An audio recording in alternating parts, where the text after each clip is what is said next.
It was the 19th of September 1944, at precisely 07:30 hours in the quiet locale of Bisson-la-Petite, Lorraine, France, where a dense morning fog lay like a shroud upon the French countryside, and Panther tank commander Unteroffizier Karl Hoffmann squinted through his cupola into a gray emptiness that devoured all visibility beyond a mere 30 meters. A subtle tremor ran through his hands, a vibration born not from the September morning's chill, but from the unbelievable sight he had just witnessed flickering through the mist. For a fleeting moment, a gap in the fog had revealed something that utterly defied his entire understanding of armored warfare. An American tank destroyer, if such a term even applied, had materialized as if from thin air, unleashed 2 shots, and then completely disappeared before his own gunner could swing the heavy turret even halfway in its direction.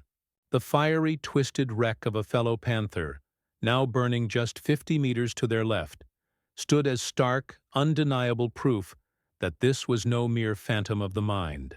42 formidable Panthers of the 113th Panzer Brigade had thundered into the attack that morning, their crews imbued with an absolute certainty in their machine's mechanical supremacy. The Panther, with its high-velocity 75mm cannon and masterfully sloped armor capable of deflecting the majority of Allied projectiles, was the very embodiment of German engineering genius. These battle-hardened men had been conditioned by repeated assurances that American armor was a laughable affair, crudely constructed, prone to mechanical failure, and operated by green crews who substituted tactical acumen with sheer clumsy numbers. Yet what they were now confronting in the fog-draped fields surrounding Arracourt would violently shatter every single assumption about armored combat they had carried with them from the brutal Eastern Front. The M18 Hellcat, a name they would come to know only through the bitter lens of capture or the stark relief of survival, was poised to deliver a brutal lesson. The Americans had not just built a new tank.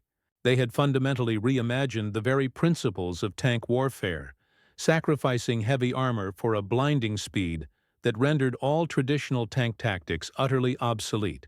The genesis of the M18 Hellcat did not spring from a reaction to German panzers, but rather from a distinctly American military philosophy that took root in the pivotal month of December 1941. Lieutenant Colonel Andrew Davis Bruce, the commander of the newly established Tank Destroyer Center at Fort Meade, Maryland, had meticulously analyzed the German blitzkrieg not as a soldier, but with the dispassionate eye of an engineer, and the conclusion he reached was nothing short of revolutionary. Instead of engaging in brutal, heavyweight slugfests, tank against tank, why not engineer a vehicle that could deliver a devastating blow and then vanish, gone before the stunned enemy could even begin to formulate a response? Bruce's radical vision demanded a vehicle that adhered to a strict hierarchy of 3 characteristics. First, speed. Second, firepower. And third, crew efficiency with armor protection, the sacred cow of German tank design, trailing as a distant, almost forgotten fourth. This guiding philosophy would have been dismissed as pure insanity within the Wehrmacht, where the developmental line from Panzer through to Panther to Tiger represented a relentless, inexorable march toward ever thicker armor plating and ever larger guns. The Ordnance Department soon issued a requirement for a swift tank destroyer built upon a torsion bar suspension, powered by a Wright Continental R975 engine, and, in its initial conception, armed with a 37mm gun. The design underwent a rapid metamorphosis through a series of prototypes with evolving armaments, culminating in the T-70 76mm gun motor carriage, the machine that would soon be christened the M18. By July of 1943, as the very first production M18s began rolling from the assembly lines of Buick's plant in Flint, Michigan, a vehicle had been born that was destined to challenge the foundational tenets of armored warfare itself. It was propelled by a 9-cylinder 350 to 400 horsepower Wright R975 radial aircraft engine, the very same power plant found in the M4 Sherman. But this engine was nestled within a chassis that tipped the scales at a mere 20 tons, a featherweight compared to the Sherman's 33. This phenomenal power-to-weight ratio enabled the M18 to achieve velocities that seemed utterly fantastical for a tracked combat vehicle. The Hellcat could effortlessly sustain a blistering 55 km/h, 89 km/h, with some accounts suggesting it could even touch 60 mph under optimal road conditions. This wasn't a marginal increase in speed over its German counterparts. It placed the Hellcat in an entirely different league of mobility. The Panther's own maximum speed of 46 km/h, 29 km/h on roads seemed respectable enough, until you compared it to the M18's astounding ability to maintain 40 mph while tearing across rugged, unforgiving terrain. The very foundation of German armored supremacy was built upon the combined arms tactics they had honed to perfection during the campaigns in Poland and France. Panzer divisions functioned as seamlessly integrated organisms, with tanks, mechanized infantry, artillery, and engineers all working in precise concert. The tanks themselves were the armored spearhead, forged to smash through enemy defenses and unleash chaos deep within their rear echelons. Speed was certainly a factor, but survivability was paramount, a philosophy deeply embedded in the DNA of German tank development. Each successive generation grew heavier, its armor thicker, its main gun more powerful. The Panther, which made its debut in 1943, weighed a hefty 45 tons and boasted frontal turret armor up to 100 mm thick. The Tiger II, which began entering service in 1944, pushed these already impressive figures to a staggering 70 tons and 180 mm, respectively. In stark contrast, the American tank destroyer doctrine, officially codified in Field Manual 18.5 and refined throughout 1943, was a complete and utter repudiation of this heavyweight philosophy. Tank destroyers were not meant to slug it out. They were to be held in reserve, a reactive force capable of responding with lightning speed to enemy armor concentrations. Instead of engaging in long-range duels, they were trained to leverage their superior mobility to secure flanking positions, striking at the enemy's vulnerable sides and rear before rapidly redeploying to evade any counterattack. The M18's design originated not in a military arsenal, but in the creative confines of Harley Earl's design studio, a part of the Buick Motor Division of General Motors. Earl, a luminary celebrated for his automotive styling, brought a completely fresh perspective to the world of military vehicle development. The outcome was a machine that looked and behaved more like a race car armed with a cannon than a conventional tank. The M18's combat christening occurred in Italy, where 5 of the initial T-70 models were dispatched to the 894th Tank Destroyer Battalion at the Anzio beachhead in the spring of 1944. The Italian campaign, with its mountainous topography and constricted roads, seemed a poor fit for a vehicle conceived for high-speed maneuver warfare. And yet even in this challenging environment, the M18's capabilities left German defenders utterly stunned. These early skirmishes, however, remained localized incidents, their crucial lessons failing to permeate through the wider Wehrmacht. The German army stationed in France, bracing for the inevitable invasion, remained fixated on the perceived threat of massed Sherman tanks and tank destroyers like the M10, vehicles which, while more mobile than German Panzers, still operated within a familiar, conventional tactical framework. By September 1944, when the 704th Tank Destroyer Battalion and its M18 Hellcats joined the U.S. 4th Armored Division near Arracourt, the German army in Lorraine was functioning under a tragically fatal misapprehension.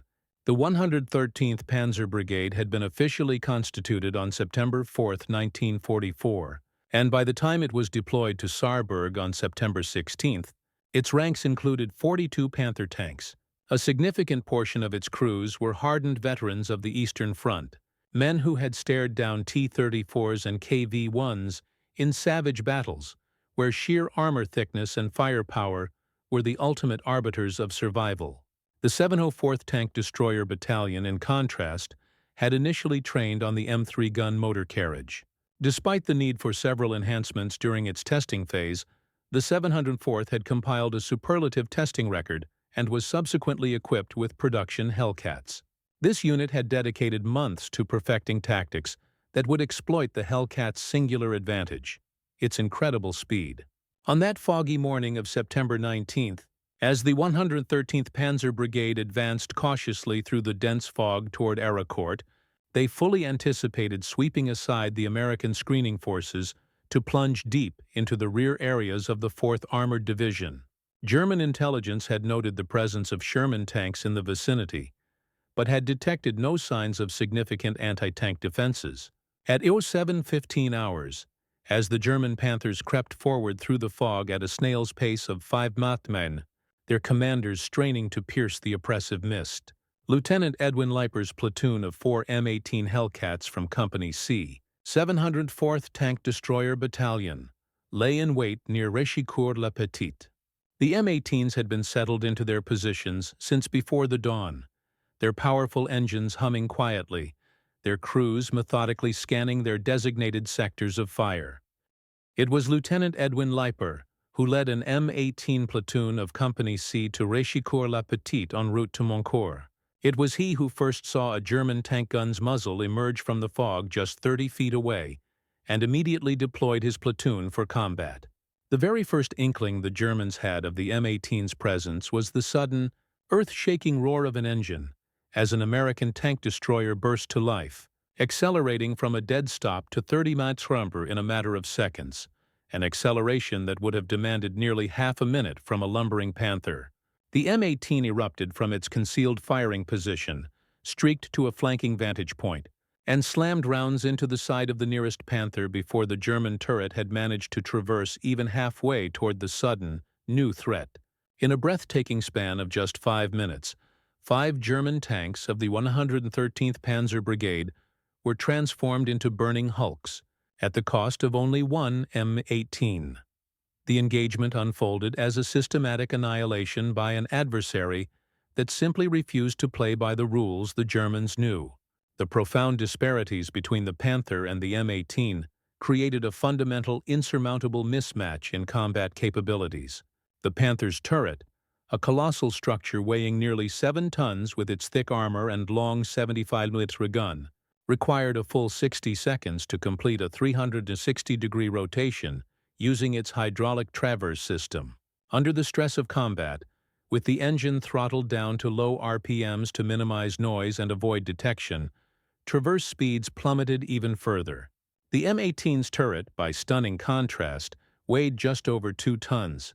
The speed of its turret traverse was vastly superior, especially when compared to the M10, which was burdened with a turret that had to be cranked around by hand. An M18 crew could track and engage targets in any direction within seconds, while their Panther counterparts were still struggling to even locate the source of the attack. Early reports from combat crews praised the M18's remarkable endurance, noting it could travel hundreds of miles under grueling conditions without needing major repairs to its armament or engine. Crews reported that they only needed to perform the most minimal maintenance on the vehicle's moving components. The Panther, for all its fearsome reputation, was plagued by chronic mechanical ailments. Failures of the final drive were practically endemic, a consequence of a unit designed for a 35-ton vehicle being installed in the 45-ton Panther. During the September 19th engagement, several Panthers had to be abandoned by their crews due to mechanical breakdowns that occurred while they were attempting to pursue the fleeting M18s. As the morning fog finally began to dissipate around 0900 hours, the full sophistication of the American tank destroyer tactics became terrifyingly apparent. The M18s were not operating as lone wolves, but as a seamlessly coordinated pack, using their radios to vector one another onto targets and issue warnings about emerging threats. Under the skilled direction of Captain Tom Evans, the lead platoon of Company C deliberately acted as a tempting target for the German tanks, which, in their eagerness, completely failed to notice the other 2 platoons of Hellcats maneuvering onto their vulnerable flanks. This was tank destroyer doctrine executed to absolute perfection, one element fixing the enemy's attention, while other elements maneuvered for the kill shots. This intricate coordination was not limited to individual platoons. CCA's defensive layout around Arracourt was a thinly held salient, employing an extended outpost line of armored infantry and engineers, all supported by tanks, tank destroyers, and artillery. The M18s were the mobile, hard-hitting strike force operating within this complex combined arms ecosystem.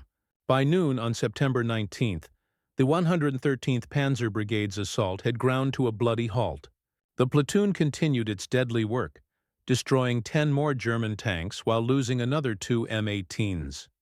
One of the platoon's M18s, under the command of Sergeant Henry R. Hartmann, single-handedly accounted for 6 of the German tanks, the majority of them being formidable Panthers.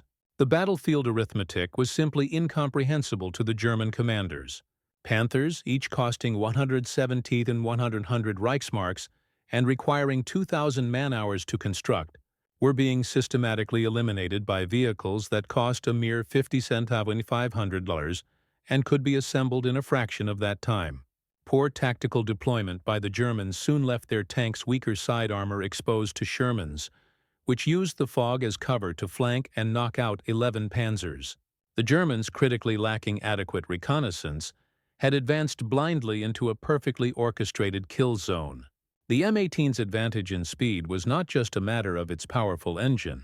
Every single aspect of the vehicle had been meticulously optimized for rapid movement and swift reaction.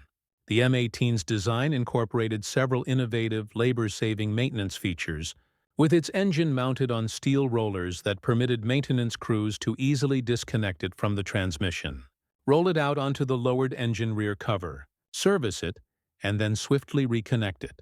A well-trained crew could replace an entire engine in under 2 hours, a task that would consume a full day on a Panther. Buick's engineers had utilized a torsion bar suspension system that provided a remarkably stable ride. German tanks, in contrast, were still reliant on leaf spring or interleaved road wheel systems that severely limited their ability to travel at high speed over rough terrain. An M18 could maintain 40 mph across broken ground that would compel a Panther to slow to a crawl of 10 mph or risk throwing a track. The automatic transmission was yet another revolutionary advantage. The M18 employed the innovative Torquematic automatic transmission, a technology derived from Buick's civilian car designs, which allowed drivers to focus entirely on maneuvering while the transmission effortlessly handled gear changes. Panther drivers, meanwhile, had to wrestle with manual gearboxes that demanded double clutching and precise timing. American superiority in radio communication proved to be a decisive factor. Every M18 was equipped with an SCR 508 FM radio set, ensuring reliable voice communication between vehicles and with supporting units. German tanks typically had only one radio per platoon, forcing other vehicles to rely on primitive signal flags or prearranged maneuvers. This communication chasm acted as a force multiplier for the M18's speed advantage. American tank destroyer crews could coordinate intricate maneuvers in real time, calling out targets, warning of threats, and adjusting their tactics on the fly. German crews, in contrast, operated in a state of relative isolation, each tank commander making life-or-death decisions based solely on the limited view from his vision blocks. By September 20th, as the 111th Panzer Brigade joined the fray, German tank crews were beginning to experience something utterly unprecedented: a chilling fear of an enemy they could not effectively combat. The psychological blow extended far beyond the immediate tactical crisis. These were men who had faced down swarms of T-34s in the Ukraine, who had endured the cataclysmic battles of Kursk, who had come to believe that German tactical prowess and technical superiority could always overcome numerical inferiority. The Panther had been the ultimate validation of this belief, a tank that could destroy any Allied vehicle while remaining virtually immune to return fire. Now that deeply ingrained certainty was being shattered. The vast difference in speed created tactical dilemmas that German training had never even conceived of. Panthers, designed as offensive juggernauts to dominate the battlefield, found themselves desperately trying to defend against an enemy that simply refused to stand and fight. Hellcat crews quickly discovered that a well-aimed shot placed between the mantlet and the glacis plate of a Panther would cause the shell to ricochet down into the driving compartment, either killing the crew or disabling the tank. This tactic demanded extremely close ranges and precision shooting, a strategy that would have been suicidal against an enemy capable of a rapid response. But the Panthers simply couldn't respond quickly enough. Their ponderous turret traverse, sluggish acceleration, and restricted visibility rendered them fatally vulnerable to an enemy that ingeniously turned their every strength into a crippling weakness. The Germans scrambled to adapt. Some units began operating their Panthers in back-to-back pairs in an attempt to cover all angles of approach. But this tactic necessitated a stationary posture, surrendering all initiative to the Americans. It also presupposed reliable communication between vehicles, a luxury most German tanks did not possess. Behind this tactical revolution lay an industrial reality that German officers were only just beginning to comprehend. The M18 wasn't just faster than German tanks. It was vastly easier to produce, maintain, and replace. Production had commenced in July 1943, and 2,507 units were built by October 1944. Production reached its zenith in January 1944, with 250 M18s rolling off the lines per month. Each vehicle required approximately 500 man-hours to complete, a stark contrast to the 2,000 man-hours needed for a single Panther. German tank production, meanwhile, became increasingly complex as the war dragged on. The Panther demanded specialized tools, highly skilled workers, and scarce materials. Its Maybach engine was painstakingly assembled by craftsmen. Each vehicle was essentially hand-built, a process that severely limited production even when resources were available. American factories could replace every M18 lost at Arracourt in less than 2 days of production. German Panther production, at its absolute peak, could only manage 380 vehicles per month across all its factories, and this figure had to supply all fronts, training units, and replacements. The loss of 39 Panthers at Arracourt represented more than a week's worth of total production. As the Battle of Arracourt raged on through late September, American crews continued to refine their tactics based on their combat experiences. M18s began operating in coordinated hunting packs, using their collective speed to overwhelm German defenses from multiple directions simultaneously. The morning of September 22nd witnessed the deployment of new, audacious tactics. M18s sprinted across open ground at their maximum speed, charging directly toward German positions near Coincourt. The Panthers, caught completely by surprise by the sheer velocity of the attack, managed to fire only a few wild, panicked shots before the M18s were already among them. The psychological toll on the German crews was devastating. They knew the Americans were coming. They could hear the roar of the engines from a kilometer away. But there was a vast chasm between knowing and being able to respond. The M18s covered the distance in under a minute, moving far too fast for the German gunners to track them effectively. As the battle wore on, another crucial M18 advantage came to the forefront: its mechanical reliability under the extreme duress of combat. Crews reported that their vehicles could endure hundreds of miles under the most trying conditions without requiring major repairs. The Panther, by contrast, was a maintenance nightmare. By September 22nd, the 113th Panzer Brigade was reporting that of their original Panthers, many of their losses were due to mechanical failure rather than enemy action. Final drives failed under the strain of rapid maneuvering, and transmissions overheated as drivers desperately tried to accelerate quickly to respond to the M18 attacks. The M18, built with the principles of American automotive mass production and reliability standards, simply kept on running. Its air-cooled Wright engine, while loud, was nearly indestructible. The automatic transmission required minimal upkeep. The torsion bar suspension had few parts that could fail. On September 24th, Lieutenant Colonel Creighton Abrams, commanding the 37th Tank Battalion, orchestrated a combined attack with the 704th Tank Destroyer Battalion. Sherman tanks were to advance slowly, deliberately drawing German attention and fire, while the M18s used their speed to infiltrate through wooded areas and dead ground. The tactic worked with stunning brilliance. As the Panthers engaged the Shermans at long range, confident in their superior guns and armor, M18s suddenly burst from concealment at multiple points. The German tanks, caught in a deadly crossfire, were unable to respond effectively to threats coming from multiple directions at once. By September 25th, senior German commanders were beginning to grasp the true nature of the threat they faced. General der Panzertruppe Hasso von Manteuffel, commanding the 5th Panzer Army, issued new tactical instructions that were, in essence, an admission of defeat. Enemy tank destroyers of exceptional speed operating in this sector. Do not pursue. Do not engage in mobile battle. These instructions reduced the Panther, a machine designed as a mobile offensive weapon, to the ignominious role of a static pillbox.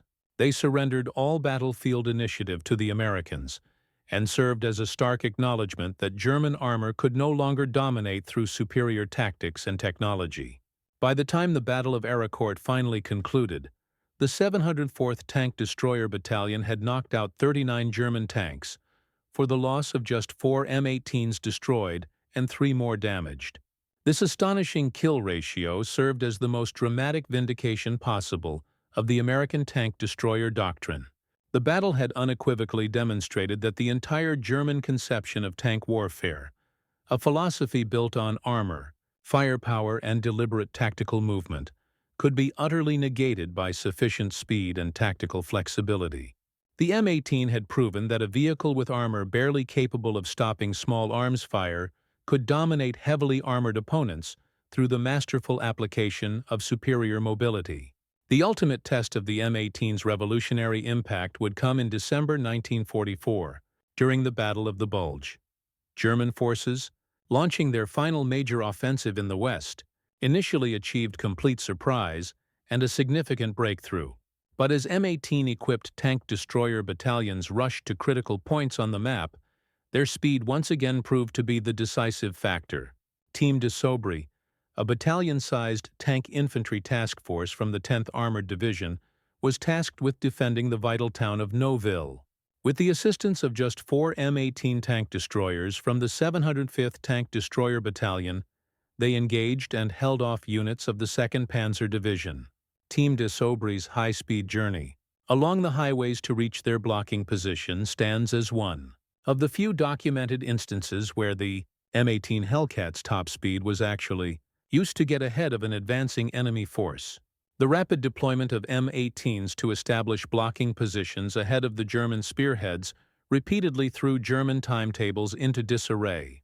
Panthers and Tigers found themselves ambushed by M18s that had raced ahead to secure favorable positions, using their speed to concentrate forces at critical junctures faster than German commanders could possibly adjust their plans.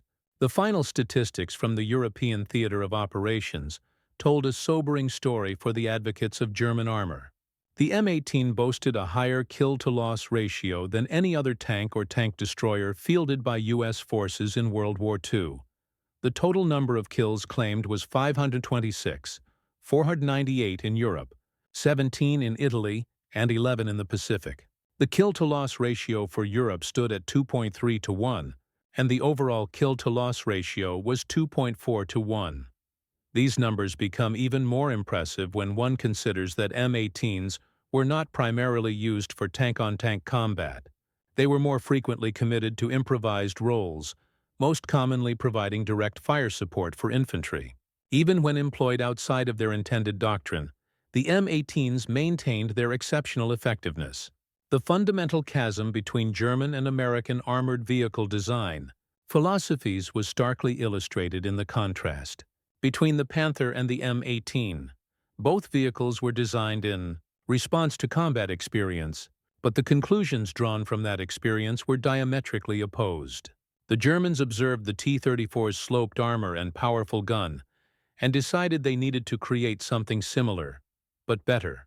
This led to the Panther, with its thicker sloped armor and a more powerful gun. It was an evolutionary response, a process of taking existing concepts and pushing them to their logical extreme. The Americans, however, arrived at a revolutionary conclusion. The best armor is not being hit in the first place. The M18 represented a complete reimagining of what an armored fighting vehicle could be. It was not a mobile bunker, but a precision weapon on tracks, capable of delivering devastating strikes and then evading retaliation. The M18's success at Arracourt offered profound lessons about the nature of military innovation. The Germans had followed a linear path of development. More armor, bigger guns, heavier vehicles. Each new generation of tank was an incremental improvement on the last, designed to fight the same way, but with greater capability. The Americans, constrained by the logistical necessity of shipping vehicles across the Atlantic and facing an enemy that had already optimized conventional tank design, chose revolution over evolution. The M18 didn't try to beat German tanks at their own game. It changed the game entirely. Throughout the battles in and around Arracourt and beyond, individual M18 crews performed acts of exceptional skill that showcased the vehicle's incredible potential when manned by aggressive and well-trained crews. Sergeant Henry R. Hartman, who personally destroyed 6 Panthers on September 19th, became a legend within the tank destroyer force. His signature technique, using terrain to mask his approach, striking from unexpected angles, and immediately displacing after firing, became the textbook example of how to employ the M18. On October 13th, when elements of the 11th Panzer Division, reinforced with Tiger I tanks, attempted to retake Arracourt, the ensuing battle demonstrated that even the Tiger's advantages could not overcome the M18's speed and tactics. The Tigers lumbered forward at their maximum speed of 15 km/h, while M18s raced around their flanks. The Tiger's turret, even slower to traverse than the Panthers, was incapable of tracking the fast-moving tank destroyers. The story of the M18's development and production was in itself revolutionary. The entire process, from initial concept to combat deployment, took less than 2 years, a timeline that was unprecedented for a completely new armored vehicle. The M18 originated in Harley Earl's design studio at Buick. Earl, famous for designing sleek automobiles, brought automotive sensibilities to military vehicle design. The production process leveraged automotive mass production techniques. Workers who had once built Buicks could, with minimal retraining, build Hellcats. Unlike German tanks, which required skilled craftsmen and specialized tools, M18s were constructed using standard automotive components wherever possible. The M18 incorporated numerous technological advantages that acted as force multipliers for its effectiveness. The vehicle's fire control system, while simpler than the German optical rangefinders, was far faster to use in the fluid, fast-paced engagements that characterized M18 combat. The periscopic sight could be operated independently of the gun, allowing the commander to scan for new targets while the gunner was engaging a current one. German tanks required the entire turret to be rotated for the commander to observe, making target acquisition a slower and more obvious process for their enemies. The M18's ammunition storage was another significant advantage. Rounds were stored in protected bins, which reduced the likelihood of a catastrophic explosion if the vehicle was penetrated. M18 crews could often survive hits that would have utterly destroyed German vehicles, allowing experienced crews to remain in the fight. As 1944 transitioned into 1945, American tank destroyer doctrine evolved based on combat experience. While the initial concept of holding them in reserve to respond to massed tank attacks rarely played out as envisioned, M18s found themselves attached to infantry divisions, providing mobile anti-tank defense and direct fire support. This doctrinal flexibility proved to be another key American advantage. While German panzer units remained wedded to increasingly obsolete tactical concepts, American forces adapted continuously.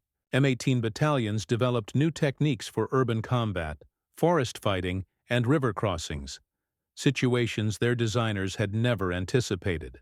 By early 1945, the German armored force was ensnared in an impossible situation, one partly created by the M18's success.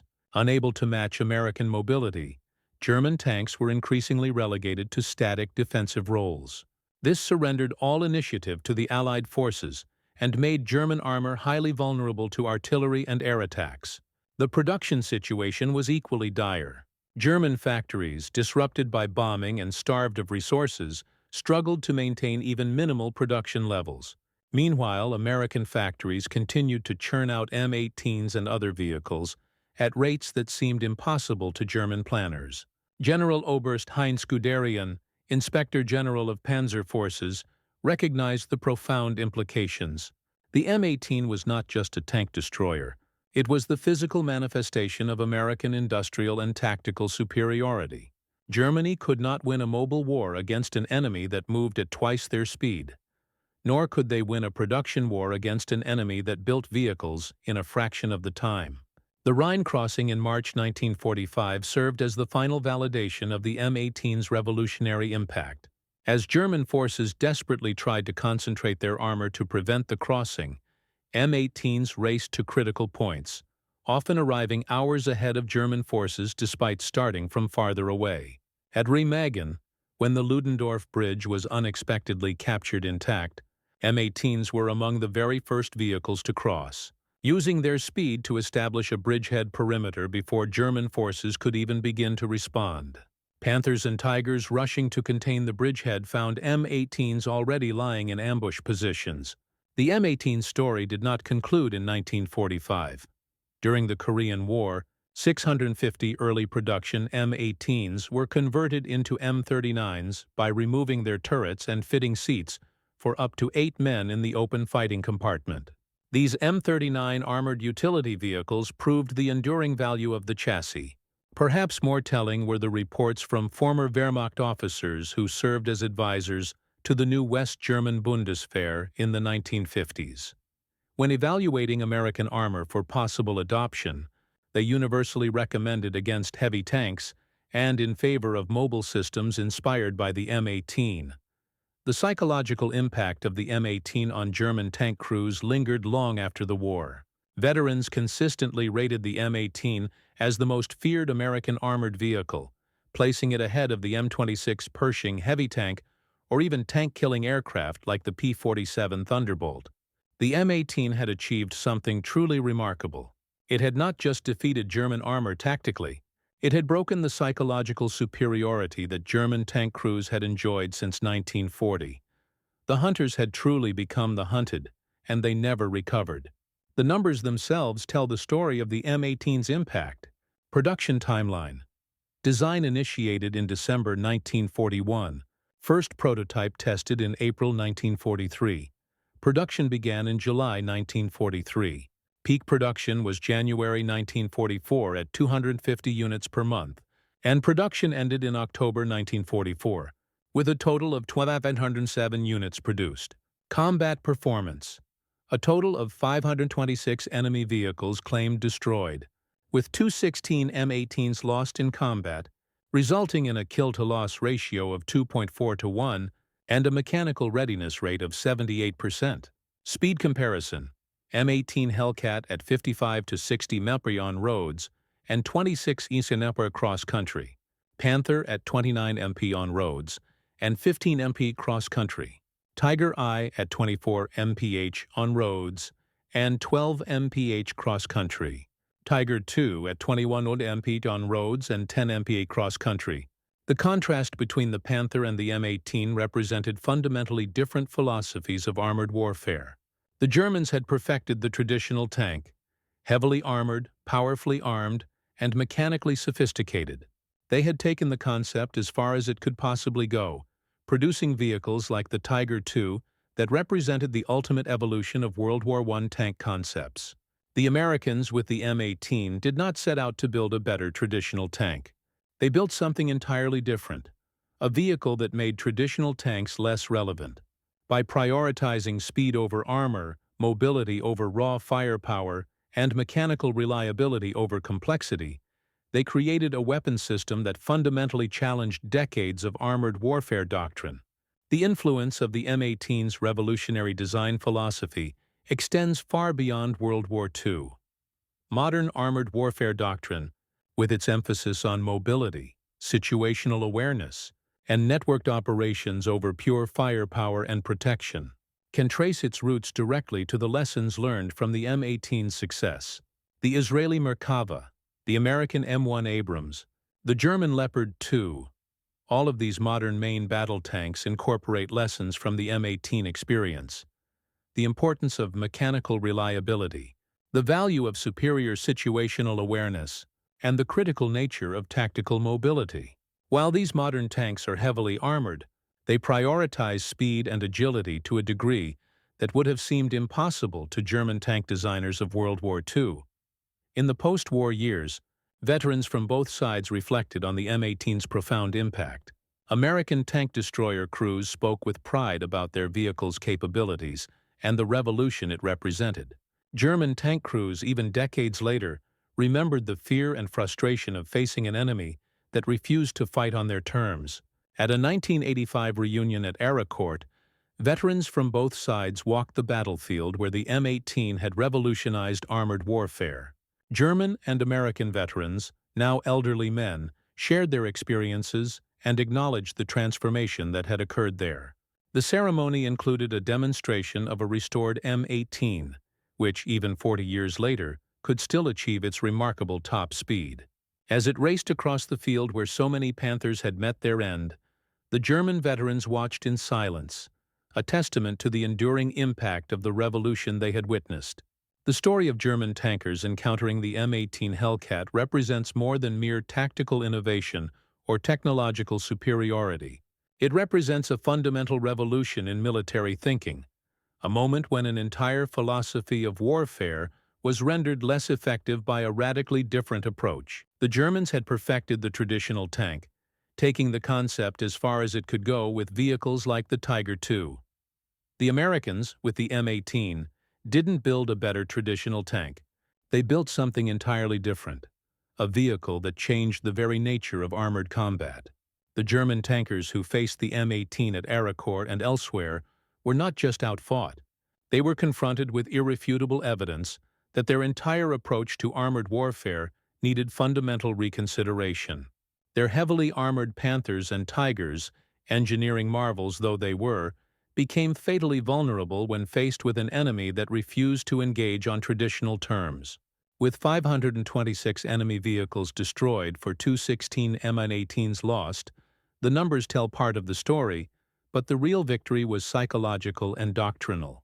The M18 proved that wars could be won not necessarily by the side with the biggest tanks or the thickest armor, but by the side that could adapt, innovate, and implement new concepts the fastest. In the end, the German tankers who survived encounters with the M18 carried with them a profound lesson. In warfare, as in evolution, it is not always the strongest that survives, but often the most adaptable. The M18 Hellcat, racing across the battlefields of France at speeds that seemed impossible, firing and vanishing like a ghost, represented that adaptability in its purest form. The revolution was complete. The age of pure heavy tank dominance was being challenged, and the importance of mobility, flexibility, and speed had been dramatically demonstrated. The German tankers who witnessed this transformation firsthand knew, even if they couldn't fully articulate it at the time, that they were watching not just a tactical defeat, but the birth of new concepts in armored warfare. Their experience, preserved in military archives and historical studies, stands as evidence that sometimes in warfare, speed and agility can indeed defeat armor and firepower, especially when that speed reaches 55 to 60 km/h and comes with a 76mm gun. The M18 Hellcat had done more than just destroy German tanks. It had destroyed German certainty about armored warfare, shattered their assumptions about tank combat, and demonstrated that revolutionary thinking could overcome evolutionary perfection. For the German tank crews who faced them in the fog at Arracourt and beyond, the Hellcats represented not just a new American weapon, but a new era in mechanized warfare, one where the race would indeed go to the swift.